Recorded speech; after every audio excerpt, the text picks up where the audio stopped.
I'm Ryan Hughes. We're out at Milestone, out with Dean Wilson, watching him do some seat bounce. So we're going to dissect what it takes to seat bounce a triple, a double, or whatever is on the track. There's a few things that you have to look at when seat bouncing. One is technique, two is timing, and three is trust. Technique, you have to be in the right places so you can get that bike to compress and rebound at the right time.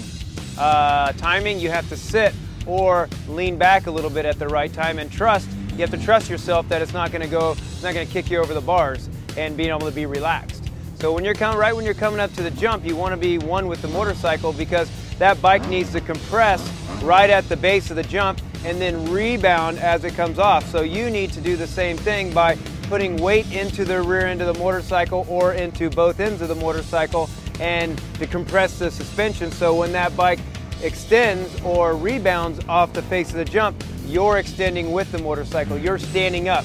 You cannot just sit down and then continue to sit down. You need to sit down, seat bounce, and then stand up and come forward with that motorcycle to get that front end to come down. So right when you see Dean come out of the corner, he is sitting, but right when he gets to that face of the jump, he sits and puts weight to that rear end of the motorcycle to get it to compress. Right when he hits the base of the jump, he gives it a little gas, a blast of the clutch, and once that bike compresses and rebounds, he's coming off the peg, standing up, going with the motorcycle, and his body weight going forward is now going to put that front end down, because once you take off, that front end is high because your weight is going a little bit backwards. As that bike extends and coming up, you need to extend and come forward with that motorcycle to get that front end down, because every landing of every jump is this way, so you get that front end to come down that way. To me, the best seat bouncer out there is James Stewart.